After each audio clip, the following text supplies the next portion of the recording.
Hello everybody, Snowflake here and welcome back to another Skyrim episode. Last episode, we bought a house and became a Thane of a town or city that we had already been a Thane of. But yeah, we went to Whiterun, we purchased the house there for 5,000 gold, Breeze Home I think it's called. Um, and yeah, we went to Jarl Vignar Greymane and he granted us the title of Thane, which felt like it was a bit overdue after we basically got him control of Whiterun and we were already Thane before that, but there you go, at least we have it now. We've got another Sword of Whiterun, which is not really a sword, it's a mace, but I mean, it actually didn't say Sword of Whiterun, it said Blade of Whiterun, which I guess there is some debate, but I would not call a mace a blade, it just doesn't feel right. But anyway, today's episode, we are returning to Solstheim. We've still got some elements of the Dragonborn DLC left. Some side quests. We've done the main quest, of course. And yeah, we're going to be taking a look at some of those. And the first of which is going to be this one, Black Book, The Winds of Change. So, if you guys remember, Hermaeus Mora has various black books throughout Solstheim, and each of which leads to like a section of his realm, where the reward for completing it is some knowledge, and usually that knowledge is in the form of beneficial skills for your character. We found this book in Raven Rock Mine, and decided to come back to it later, and it's a later. I read the black book called The Winds of Change and found myself in Hermaeus Mora's realm of Apocrypha. I should uncover the knowledge hidden here, or read the book again to escape, and at the time, we read the book to escape. The slightly annoying thing about the black books is that it only works if you read them from inside Solstheim. So we had to like travel all the way to Solstheim just to read the book. But that's okay. It's just a couple of buttons and a few seconds of loading. Besides, we miss Solstheim. Solstheim's fun. I've never done it before this playthrough. Like I've said before, I've only ever played vanilla Skyrim. So, all of the DLC, Dawnguard, Dragonborn, etc., all new to me. Yeah, we've got a few black books actually. I think the vast majority of them we've done, but we're doing the Winds of Change today.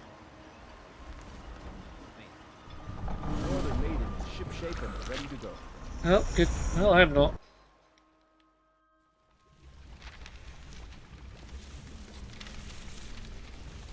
Okay.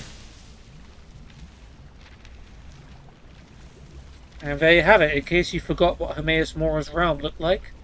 There you go. Stinky green swamps and pages of books everywhere, and books. Just general knowledge. You see what I did there? Oh yeah, tentacles will try and slap you. So yeah, keep things moving. There shouldn't be ruined books here. Come on, Hermaeus Mora. Get a grip, dude. This is disgraceful. It's supposed to be a place for knowledge and I haven't learned a thing. Alright, well so far this place is fairly one-dimensional.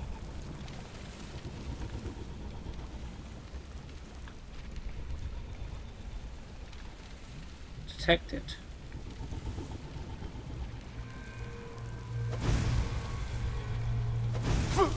Ah, Seeker.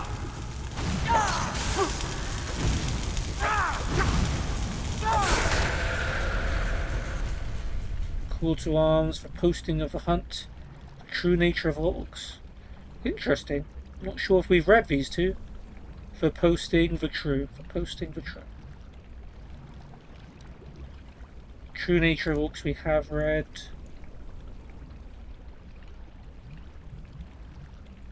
And the posting of hunt we have read. Okay. Yeah, so okay, fair enough. We got some knowledge there at least.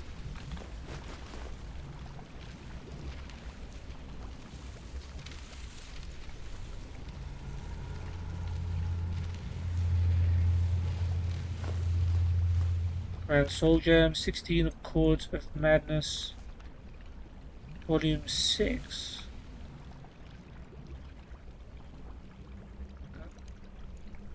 I think that's it, isn't it? Yeah. We'll still take it. It's a free book, which is worth 25 gold. If we're going to take the ruined books, we're going to definitely take the actual books. We don't have our buddy Koznak to dump stuff on, so I mean, it's... okay, this is going to whip us as well. Boethiah's Proving, interesting. If we had not already started Boethiah's quest, and this would have done it. But of course we have done. Remember when we sacrificed our follower, and then that wasn't even the whole quest? What was it, that random Windhelm mercenary? Yeah, rest in peace, dude.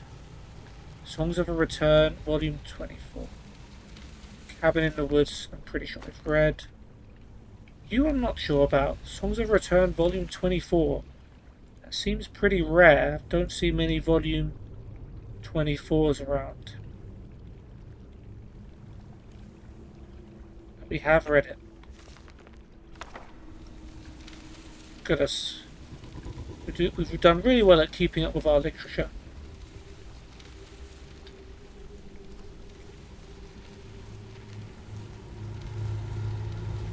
Activate Scry to just make sure we've not missed anything.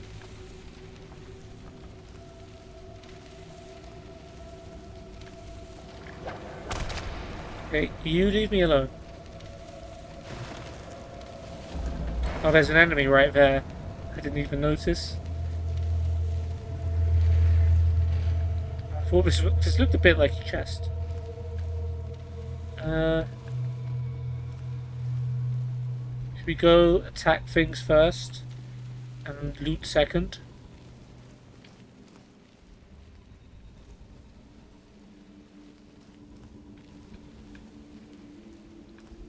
Wait, is it not even here? No, say less. Let's loot first and then attack things. Soul Gem.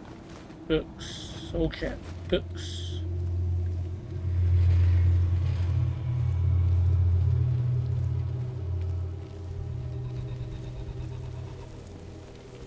Oh, he's there. Just we can't access him yet. Okay.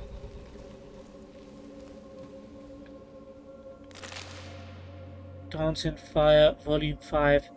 It does seem like there is a tendency towards rarer books here, which, I mean, obviously makes sense since Hermaeus Mora is the Daedric Prince of Knowledge. I don't think we've read a Dancing Fire, Volume 5. That could be a new one.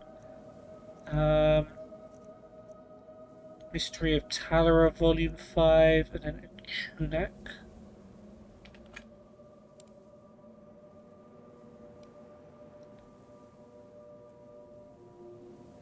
Mystery of Talara, Volume 5, also not read. Chunak.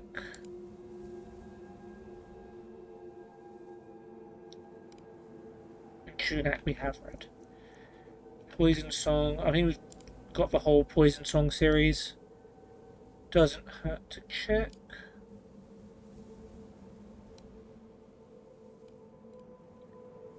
Yeah, books 1 to 7. Okay. Alright, reading time. Let's start with A Dancing Fire, Volume 5. Chapter 5 by Warring Joff. Soap! The forest will eat love, straight ahead, stupid as a stupid cow. A voice boomed out so suddenly that Decimus Scotti jumped. He stared off into the dim jungle glade from which he only heard animal and insect calls and the low whistling of wind moments before. It was a queer, oddly accented voice of indiscriminate gender, tremulous in its modulations but unmistakably human, or at very least elven. An isolated Bosmer, perhaps with a poor grasp of a Cyrodiilic language. After countless hours of plodding through the dense knots of Valenwood jungle, any voice of slight familiarity sounded wondrous. "Hello?" he cried. "Beetles on any names? Certainly yesterday, yes." The voice called back. Who, what, and when, and mice? I'm afraid I don't understand, replied Scotty, turning toward the bramble tree thick as a wagon where the voice had issued. But you needn't be afraid of me. My name is Decimus Scotty. I'm a Cyrodiil from the Imperial City. Is that how people said it? I'm a Cyrodiil? Okay, fair enough. I came here to help rebuild Valenwood after the war, you see, and now I'm rather lost. Gemstones and grilled slaves, the war, moaned the voice and broke down into sobs. You know about the war? I wasn't sure. I wasn't even sure how far away from the border I am now. Scotty began slowly walking toward the tree. He dropped Regulus's satchel to the ground and held out his empty hands. I'm unarmed. I only want to know the way to the closest town. I'm trying to meet my friend, Leodus Juris, in Sylvanar. Sylvanar? The voice laughed. It laughed even louder as Scotty circled the tree. Worms and wine, Sylvanar sings for worms and wine. There was nothing to be found anywhere around the tree. I don't see you. Why are you hiding? In frustration born of hunger and exhaustion, he struck the tree trunk. A sudden shiver of gold and red erupted from a hollow nook above, and Scotty was surrounded by 6 winged creatures scarcely more than a few inches long. Bright crimson eyes were set on either side of tunnel-like protuberances. The animals always opened mouths. They were legless, and their thin, rapidly beating, aureate wings seemed poorly constructed to transport their fat, swollen bellies, and yet they darted through the air like sparks from a fire. Whirling about the poor clerk, they began chattering what he now understood to be perfect nonsense. Wines and worms, how far from the border am I? Academic garnishments, and alas, Leodus Juris. Hello, I'm afraid I'm unarmed. Smoke and flames in the closest town is dear oblivion. Swollen on bad meat on indigo nimbus, but you needn't be afraid of me. Why are you hiding? Why are you hiding? Before I begin to friend, love me, Lady Zuleika. Furious with the mimics, Scotty swung his arms, driving them up into the treetops. He stomped back to the clearing and opened up the satchel again, as he had done some hours before. There was still, unsurprisingly, nothing useful in the bag, and nothing to eat in any corner or pocket. A goodly amount of gold. Godly? He smiled grimly, as he had done before, at the irony of being financially solvent in the jungle. A stack of neat black contracts from Lord Vanek's building commission, some thin cord, and an oiled leather cloak for bad weather. At least Scotty considered he had not suffered rain. A rolling moan of thunder reminded Scotty of what he had suspected for some weeks now. He was cursed. Within an hour's time he was wearing the cloak, clawing his way through mud. The trees which had earlier allowed no sunlight in provided no shelter against the pounding storm and wind. The only sounds that pierced the pelting of the rain were the mocking calls of the flying creatures, flitting just above, babbling their nonsense. Scotty bellowed at them through rocks, but they seemed enamoured of his company. While he was reaching to grab a promising-looking stone to hurl at his tormentors, Scotty felt something shift beneath his feet. Wet but solid ground suddenly liquefied and became a rolling tide, rushing him forward. Light as a leaf, he flew head over feet overhead, until the mud flow dropped and he continued forward, plunging into a river 25 feet below. Ouch. The storm passed quite as instantly as it had arrived. The sun melted the dark clouds and warmed Scotty as he swam for the shore. There, another sign of the Khajiiti incursion into Valenwood greeted him. A small fishing village had stood there once, so recently extinct that it smouldered like a still warm corpse. Dirt cairns that had once housed fish by the smell of them had been ravaged, their bounty turned to ash. Rafts and skiffs lay broken, scuttled, half submerged. All the villagers were no more, either dead or refugees far away, or so he presumed. Something banged against the wall of one of the ruins. Scotty ran to investigate. My name is Decimus Scotty, sang the first winged beast. I'm a Cyrodiil from the Imperial City. I came here to help rebuild Valenwood after the war, you see, and now I'm rather lost. I swell to maculate, Ape-neck, agreed one of his companions. I don't see you. Why are you hiding? As they fell into chattering, Scotty began to search the rest of the village. Surely the cats had left something behind, a scrap of dried meat, a morsel of fish, sausage, anything. But they had been immaculate in their complete annihilation. There was nothing to eat anywhere. Scotty did find one item of possible use under the tumbled remains of a stone hut, a bow and 2 arrows made of bone. The string had been lost, likely burned away in the heat of a fire, but he pulled the cord from Regulus's satchel and restrung it. The creatures flew over and hovered nearby as he worked. The convent of a sacred Leodus Juris. You know about the war? Worms and wine circumscribe a golden host, Ape-neck. The moment the cord was taut, Scotty knocked an arrow and swung around, pulling the string tight against his chest. The winged beast, having had experience with archers before, shot off in all directions in a blur. But he needn't have bothered. Scotty's first arrow dove into the ground 3 feet in front of him. He swore and retrieved it. Yeah, in all the dance and fires, Decimus never came across as someone skilled in any form of combat. The mimics, having likewise had experience with poor archers before, returned at once to hovering nearby and mocking Scotty. On his second shot, Scotty did much better in purely technical terms. He remembered how the archers in Falinesti looked when he pulled himself out from under the roar of a tick, and they were all taking aim at him.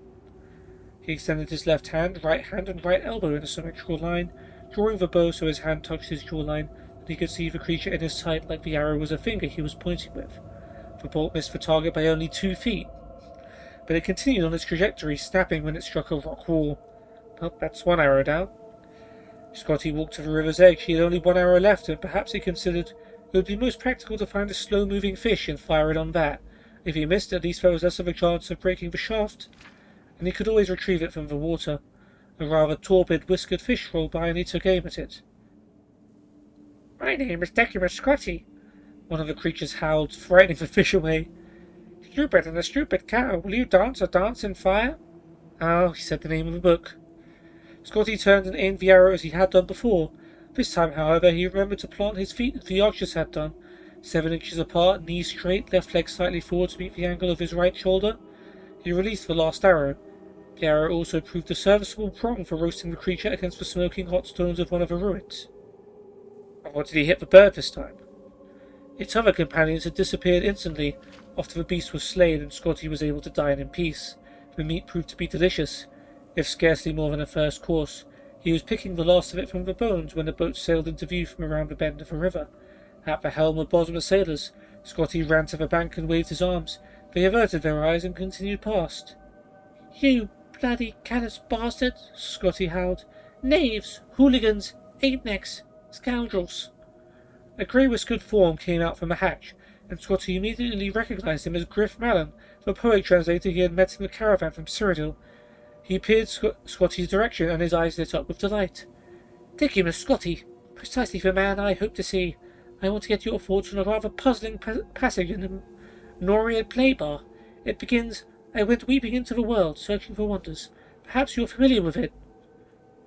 "I'd like nothing better than to discuss the Noriad play bar with you, Griff," Scotty called back. "Would you let me come aboard, though, first?" Overjoyed at being on a ship bound for any port at all, Scotty was true to his word. For over an hour as the boat rolled down the river past the blackened remnants of Bosmeri villages, he asked no questions and spoke nothing of his life over the past weeks. He merely listened to Mallon's theories of Morafic Albury Esoterica. The translator was undemanding of his guest's scholarship, accepting nods and shrugs as civilized conversation. He even produced some wine and fish jelly, which he shared with Scotty absent-mindedly as he expounded on his various theses. Or thesis. Theses? Interesting. Finally, while Mallon was searching for a reference to some minor points in his notes, Scotty asked, "Rather rough subject, but I was wondering where we're bound." "The very heart of the province. Silvanar. Oh, that's lucky," Mallon said, not looking up from the passage he was reading. "It's somewhat bothersome, actually, so I wanted to go to Woodhalf first to talk to a Bosmer there, who claims to have an original copy of Dirith Valmilhiad, if you can believe it, but for the time being that has to wait. Somerset Isle has surrounded the city, and is in the process of starving the citizenry until they surrender. It is a tiresome prospect, since the Bosmeri are happy to eat one another, so there's a risk that at the end only one fat wood elf will remain to wave the flag." "That is vexing," agreed Scotty sympathetically. "To the east the Khajiiti are burning everything, and to the west the High Elves are waging war. I don't suppose the borders to the north are clear." "They're even worse," replied Mallon, finger on the page, still distracted. "The Cyrodiils and Red Guards don't want Bosmer refugees creeping into their provinces. It only stands to reason. Imagine how much more criminally inclined they'd be now that they're homeless and hungry." "So," murmured Scotty, feeling a shiver, "we're trapped in Valenwood?" "Not at all. I need to leave fairly shortly myself, as my publisher has set a very definite deadline for my new book of translations. From what I understand, one merely petitions to the Silvanar for special border protection, and one can cross into Cyrodiil with impunity. Petition for Sylvanar or petition at Sylvanar? Petition for Sylvanar at Sylvanar. It's an odd nomenclature that is typical of this place. The sort of thing that makes my job as a translator that much more challenging. The Sylvanar, he, or rather they, are the closest an Uncles Mary have to a great leader. The essential thing to remember about the Sylvanar, Malin smiled, finding the passage he was looking for. Here, a fortnight, inexplicable, the world burns into a dance. There's that metaphor again. A dance in fire, yep. What were you saying about the Sylvanar? Asked Scotty. The essential thing to remember? I don't remember what I was saying, replied Malin, turning back to his oration. In a week's time the little boat bumped along the shallow, calmer waters of a foaming current the Xylo had become, and Decimus Scotti first saw the city of Sylvanar. If Valinesti was a tree, then Sylvanar was a flower, a magnificent pile of faded shades of green, red, blue, and white, shining with crystalline residue. Malin had mentioned offhand, when not otherwise explaining Aldbury prosody, that Sylvanar had once been a blossoming glade in the forest, but owing to some spell or natural cause, the tree's sap began flowing with translucent liquor. The process of the sap flowing and hardening over the colourful trees had formed the web of the city. Malin's description was intriguing, but it hardly prepared for the city's beauty. What is the finest, most luxurious tavern here? Scotty asked one of the Bosma boatmen. Prefer Hall, Malin answered. But why did you stay with me? I am visiting an acquaintance of mine, a scholar I think you'll find fascinating. His hovel isn't much, but he has most extraordinary ideas about the principles of a malefic Aldbury tribe, the Sarmati. Under any other circumstances I would happily accept, said Scotty graciously. But after weeks of sleeping on the ground or on a raft and eating whatever I could scrounge, I feel the need for some indulgent creature comforts, and then, after a day or two, I'll petition for Sylvanar for safe passage to Cyrodiil. The men bade each other goodbye. Griff Malin gave him the address of his publisher in the Imperial City, which Scotty accepted and quickly forgot. Ah, poor Griff. Just like Griff from Red vs. Blue, no one likes him. The clerk wandered the streets of Sylvanar, crossing bridges of amber, admiring the petrified forest architecture. In front of a particularly estimable palace of silvery reflective crystal, he found Prifala Hall. He took the finest room and ordered a gluttonous meal of the finest quality. At a nearby table he saw two very fat fellows, a man and a Bosma, remarking how much finer the food was there than at the Sylvanar's palace. They began to discuss the war and some issues of finances and rebuilding provincial bridges. The man noticed Scotty looking at them, and his eyes flashed recognition. Scotty, is that you? Kinnereth, where have you been? I've had to make all the contacts here on my own. At the sound of his voice, Scotty recognized him. The fat man was Leodis Juris, vastly engorged. Alright, so I guess the whole book was him trying to find this Leodis guy. He said he was cursed before, but then his arrow hit the bird. He happened to get on a boat with an acquaintance of his on it that was headed to the place where he was going, and he went to an inn which happened to have the person he was looking for. So whatever curse he had seems to have gone. Good for him. Okay, next up, Mystery of Talara, Volume 5. Mystery of Princess Talara, Part 5, by Mera Licketh. By what right do you arrest my father? Cried the Lady Gilia. What has he done? I arrest the King of Camlorn, the former Duke of Aloyn, by my right as an Imperial Commanding Officer and Ambassador, said Lord Strail, by the right of law of the Emperor of Tamriel, which supersedes all provincial royal authority. Jaina came forward and tried to put her hand on Gilia's arm, but she was coldly rebuffed. Quietly she sat down at the foot of the throne in the now empty audience chamber.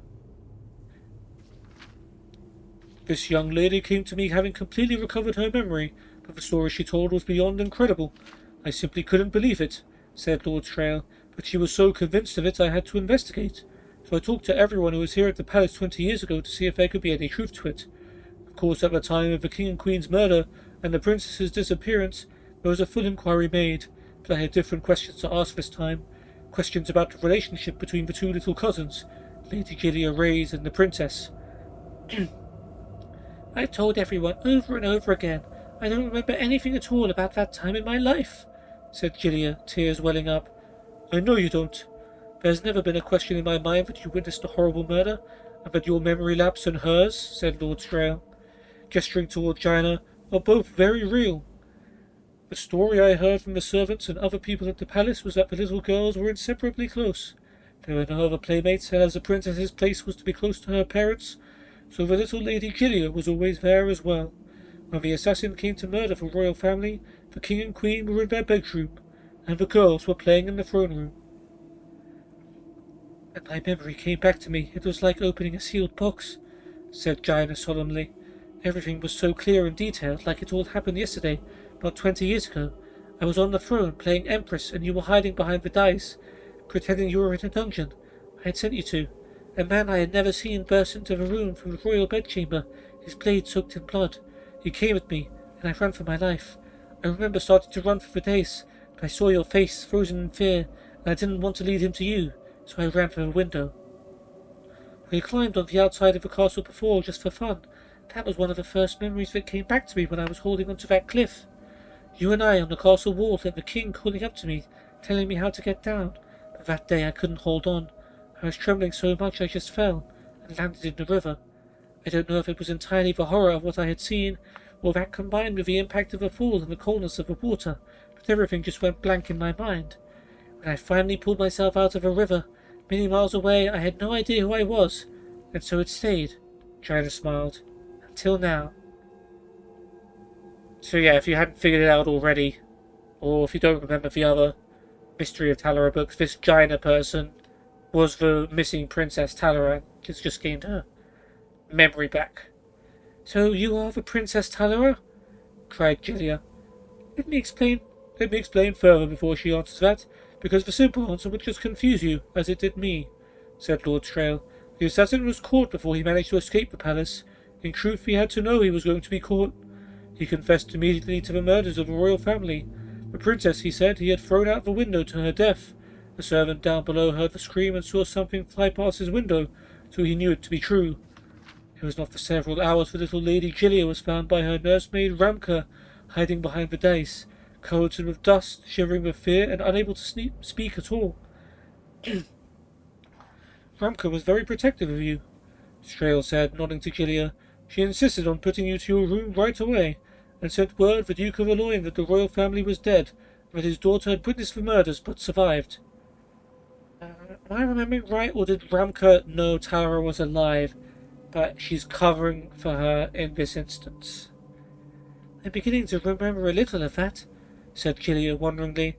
I remember lying in bed with Ramka comforting me. I was so muddled and I couldn't concentrate.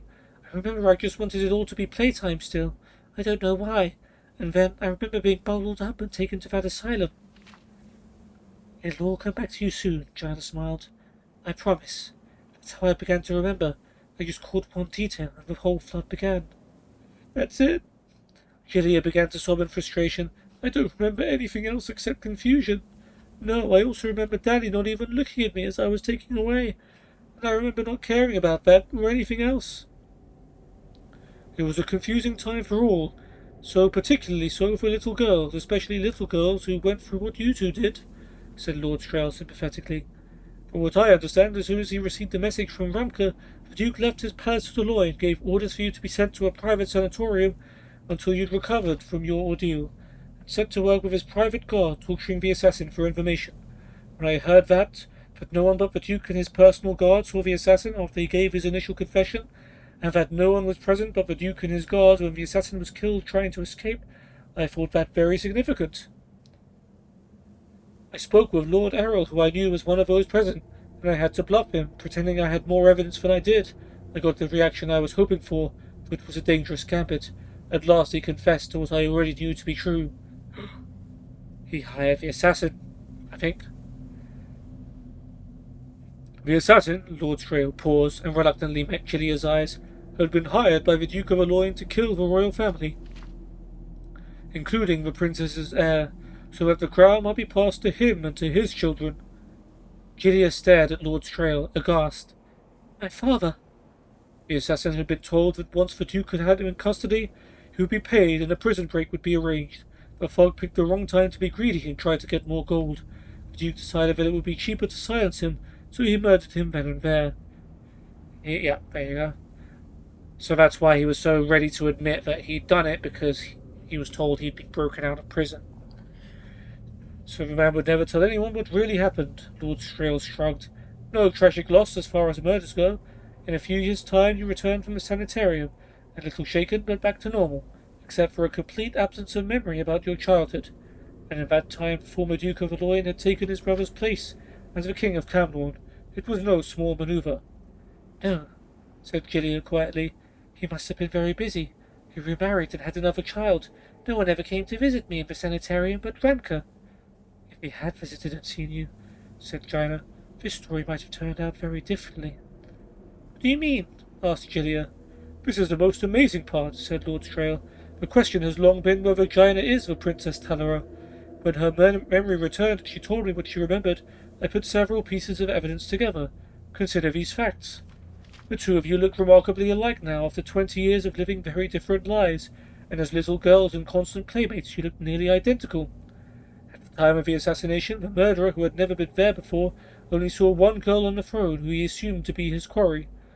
The woman who found Lady Gilia was her nursemaid Ramka, a creature of unstable mind and fanatical devotion to her charge.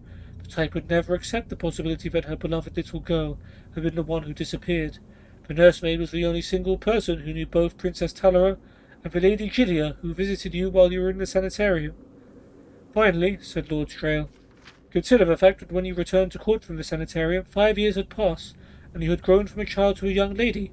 You looked familiar, but not quite the same as your family remembered you, which is only natural. I don't understand, cried the poor girl, her eyes wide, because she did understand. Here memory was falling together like a terrible flood. Let me explain it like this, said her cousin, wrapping her in her arms. I know who I am now. My real name is Gilia Reyes. That man who arrested was my father, the man who murdered the king, your father. You are the Princess Talera. So it was actually the other way round. Right. Okay. That's sort of come together for me now. So the servant was in denial that Gilia had disappeared. So she assumed Talera was Gilia, if that makes sense. And because they looked so alike, no one could tell which one was which, so everyone thought Talera had disappeared. Okay, that's a cool twist. I'm guessing Volume 5 is the final version.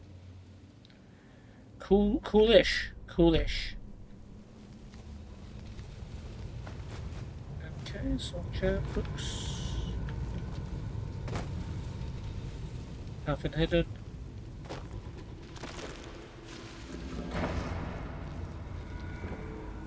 Bit of a maze this, isn't it?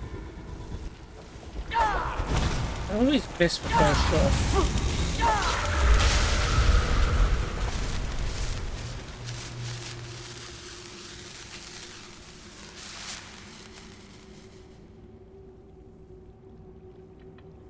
Oh, I don't have... Oh, it didn't charge Azura Star. Okay. Doesn't matter then. Azura in the box, 5 songs of King Wolfhalf. I think so. I'm 95% sure. King Wolfhalf's gotta be Skyrim. Yeah, so he was right there. And Azura... Oh, okay.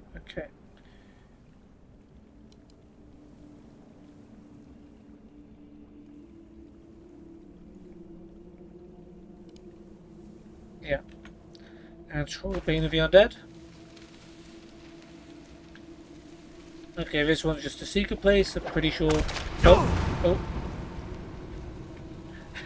I got so shocked by that I accidentally shouted, but not in real life in the game. Okay, well, we're gonna wait for that cooldown if we ever need that shout.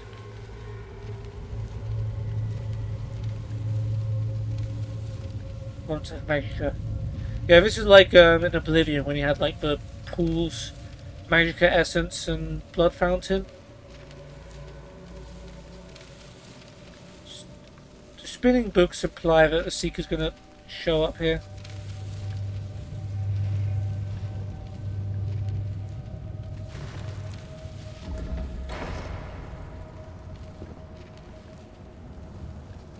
Okay.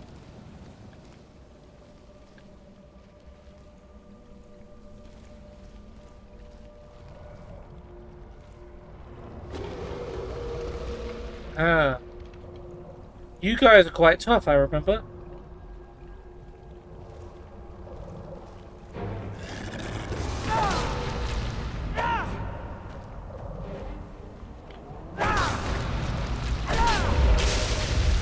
Thank you. Left Guardian. Necklace of Extreme Measure. Pretty good.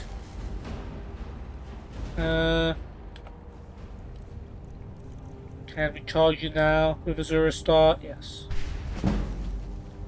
Yay, enchanting. Does increasing enchanting make for, like, each soul worth more? I wonder. I don't know if tentacles are going to come out of this one.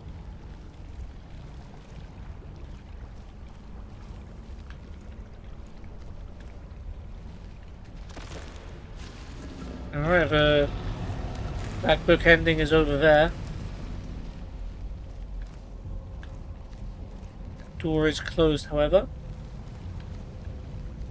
Guessing there's probably another scry somewhere.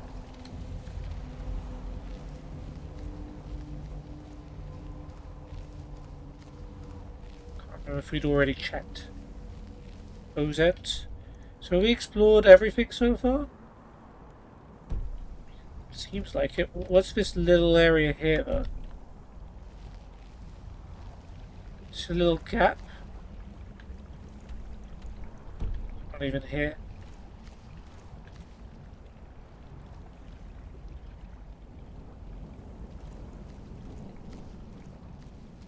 And this is where we came from.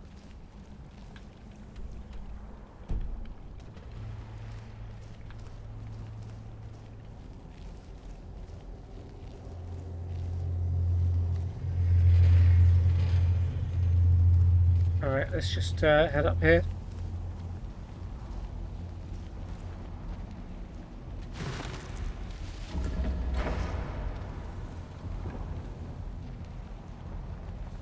Guessing that opened the thing on the other side. Scroll of Frenzy. Ooh, Black Soul. More ruined books. Scroll of Fear, red books. Another Black Soul gem. Another Black Soul gem. I mean, it makes sense that humans would have lost their souls fighting for these books. Words and Philosophy. That seems new.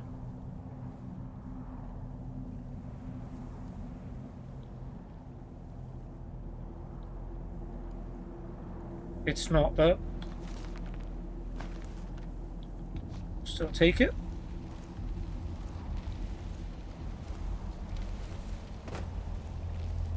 So does this open up? Yay, I think that's it.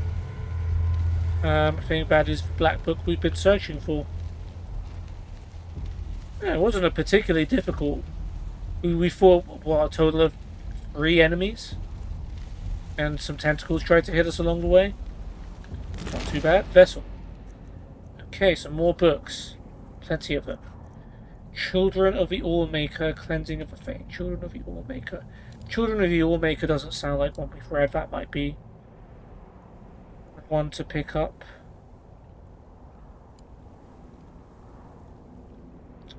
And yeah, that is one we haven't read. Cleansing of the Fane is there. Light from the Falmore, Gods and Worship. Ice Wraiths. Okay, Ice Wraiths and Gods and Worship. Pretty sure. Flight from the Falmore, though.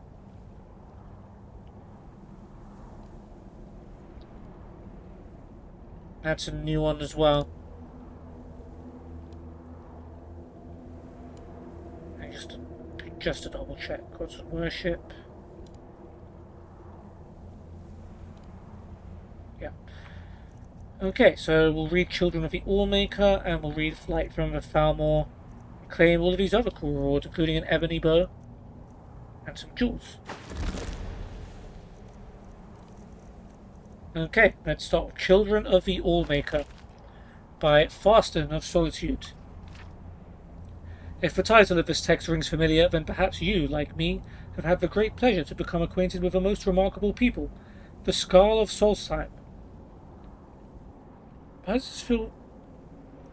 I mean, I know who the Scar people are. We've interacted with them in the Dragonborn quest. We needed their help in order to beat Barak. Upon first meeting these gentle wild folk, I was immediately impressed with their great hospitality. They welcomed me into their homes, one and all, without the slightest hint of suspicion or uncertainty. Trust, it seems, comes readily to the Scar. In appearance, the Scar are clearly of Nord ancestry. However, they are culturally distinct in several significant ways, the most notable of which is their faith. Having never adopted the pantheon of the Empire, the Scar recognize only a single deity whom they call the Allmaker. Isn't that what they call Hermaeus Mora, right? No. No. The Allmaker's different. They don't like Hermaeus Mora. For the Scar, the Allmaker is the source of all life and creation. When a creature dies, its spirit returns to the Allmaker, who shapes it into something new and returns it to Mundus. The concept of death as an ending to life is unknown to the Scar. Rather, death is seen as simply the beginning of the next stage of an endless journey. This great respect for life is evident in one of the most important Scar beliefs, a concept the villagers call oneness with the land. The Scar try to live in harmony with their surroundings, making as small an impact on their environment as possible. When a Scar villager sets out to collect firewood, for example, he or she takes it from fallen dead trees. When the Scar hunt, it is only out of necessity and not for sport. Because they hold all life in great reverence, the Scar people will resort to violence only as a last resort. This has understandably led to a rather austere lifestyle for these simple, good-natured folk. For the Scar, the word luxury is nearly an alien concept, though I was intrigued to note that one villager, Edler, has taken to trading basic goods with travellers who pass through the village in exchange for small luxury items. Such an enterprising outlook is something of a novelty for the Scar. Though it saddens me to conclude this account on such a sombre note, it is impossible to deny the hard truth that the Scar people are dwindling. In a century or two, it is possible that their unique way of life will be lost to the world forever, reduced to little more than a footnote in the great epic of history. Maybe we'll find out in the next Elder Scrolls, eh? This comes as a little surprise given the immense hardships of a life lived in such an extreme environment. For the Scar, it is a daily struggle to survive the perpetual wintry climate of northern Solstheim. But other challenges have recently appeared. The ashfall from Vardenfell has taken its toll on the plants and animals upon which the Scar depend for their survival, and life is now a struggle for all who call Solstheim home. Therefore, I humbly beseech any students of history who might encounter this modest text to travel to Solstheim and learn all that can be learned of this noble people and their ancient customs. The Scar people might not be long for this world, but let us assure that their proud and noble legacy lasts well into the future.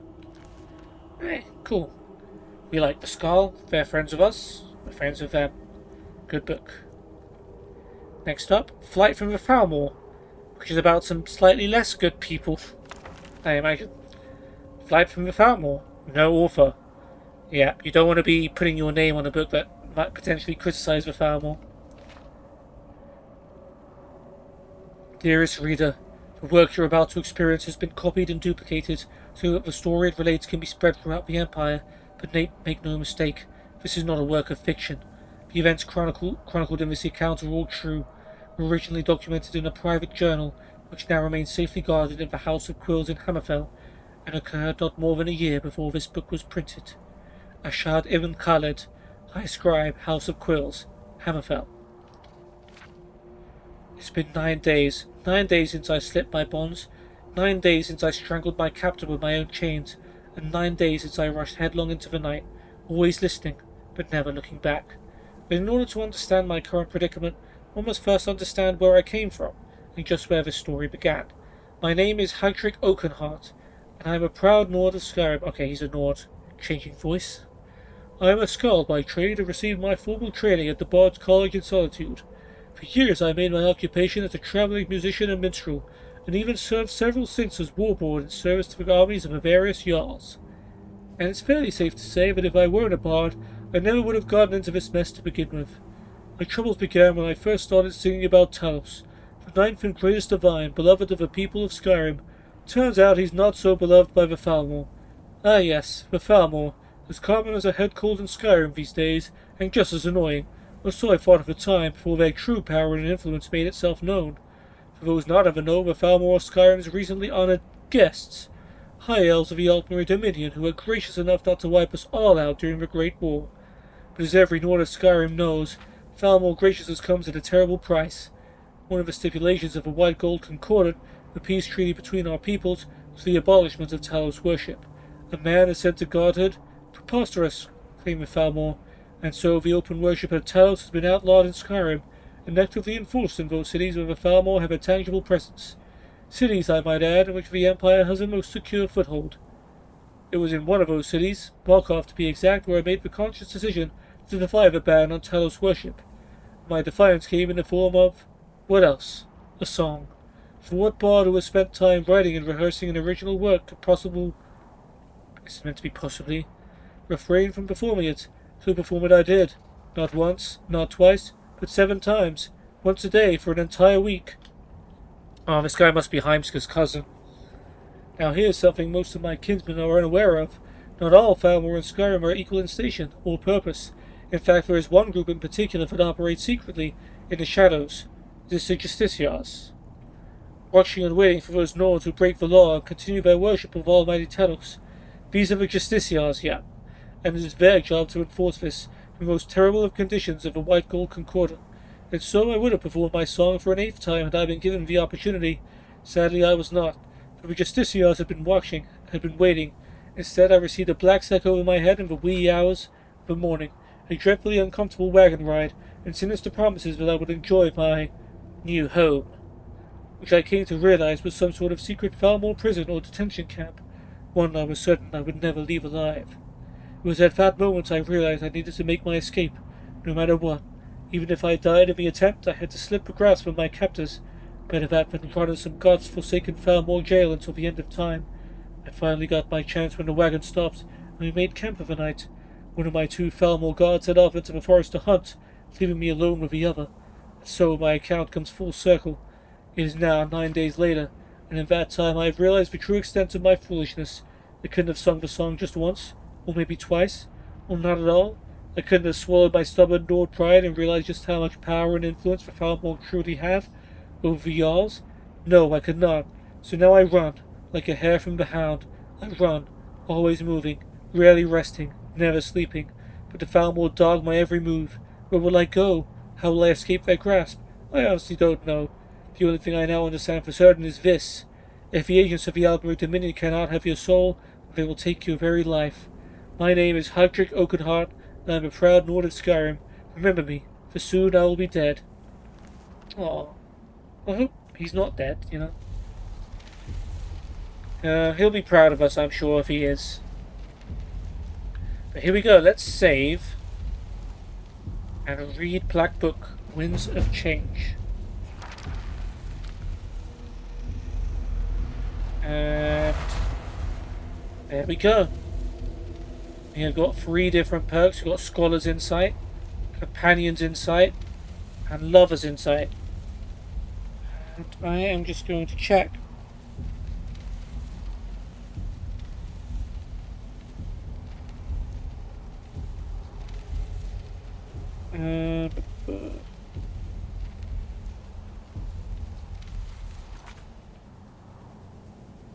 Just checked what each of these things does, and is it cheesy? Not really, because you can just read the Black Book at any time and go back and swap these out. But yeah, Scholar's Insight. Reading skill books gives you an extra skill point. Not bad. I mean, you could technically stockpile skill books and then just use this perk whenever you want. I got Companion's Insight. Your attacks, shouts, and destruction spells do no damage to your followers when in combat. Also pretty valuable, especially for anyone ranged, any mages. For my shout in particular, it'll be useful to know that I won't be able to hurt my partner. But there might be a case where this might work against us. If we're trying to like unbreak the game or something, that's what I'm worried about. But we are going to take this one, Lover's Insight, which is do 10% more damage and get 10% better prices from people of the opposite sex. I'm mainly doing it for the damage, because 10% more damage will just speed things up. But yeah, 10% better prices, definitely not a bad thing if we do need some money. The main merchant we've been using has been Tanilia from the Thieves Guild. and she is a female, which is the opposite gender to the one that I am. So, yeah, we will take lovers into... Oh, okay. It literally tells you. So see, it wasn't cheating. And now we can go back to Soul's Time, or we can change our books. Okay. If you're looking for passage, talk to Captain Gallon. Yeah, actually, I'll take some passage. Away from me. Yeah, if I saw someone with like read a book with tentacles coming out of them, I'd probably say get away from me too. Yep, let's go back to Skyrim.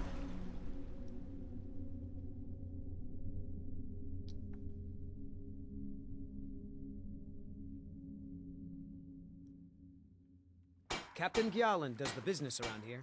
I'm just a ship's mate. Yep, you guys have mentioned that a few times. And Riverwood is better than Riverwood. Tell you that for free.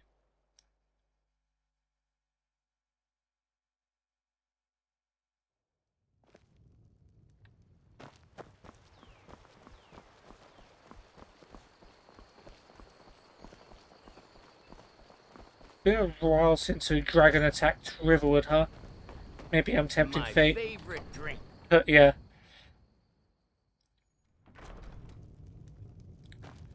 Did we get any alchemy ingredients?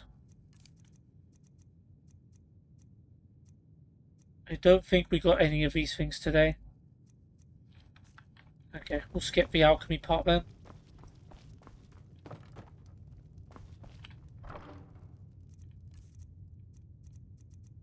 Okay, look, 2 ebony bows. Good stuff.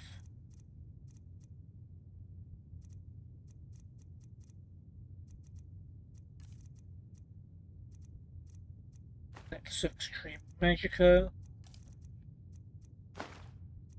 1 potion. A lot of scrolls. I have food we can drop. Some bows.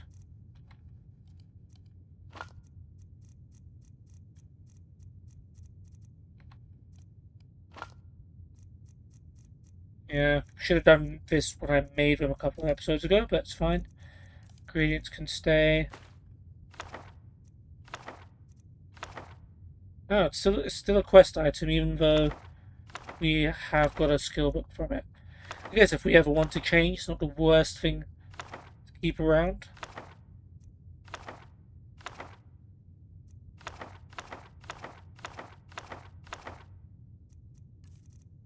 And a lot of soul gems.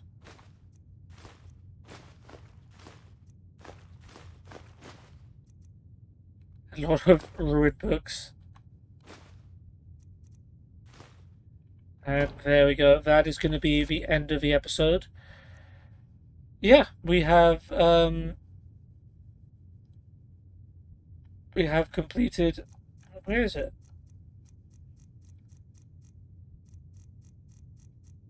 I might need to refer back to this. Okay, Black Book, The Winds of Change.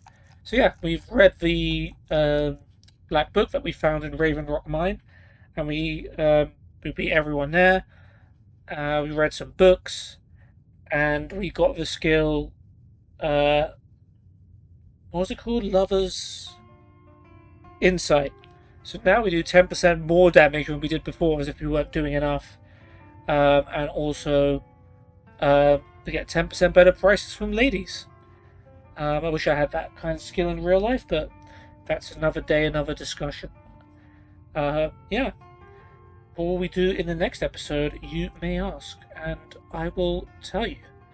We will be going actually back to Soul's Time and doing stuff in Soul's Time. We're going to be doing this miscellaneous quest over here, which is Search for the Treasure of Haknir Deathbrand. So I believe we came across a book also on that Raven Rock Mine mission called Deathbrand, and I vaguely remember the story of Haknir Deathbrand was like he was like a really dangerous guy who'd like allegedly had done deals with Mayrus Dagon, merciless killer, that kind of thing. And he had like some super special Daedric armor, and he was a pirate as well. And he had a crew, and he's like, as he was dying, he was like, "None of you are good enough to wear my armor," and then like put a curse on it, curse on the armor, so that if anyone tried to wear it, they would like not succeed, basically. That's what I remember anyway. But we're going to be looking for his treasure in the next episode. So I hope you guys have enjoyed this one, and I'll see you soon. Take care, and goodbye.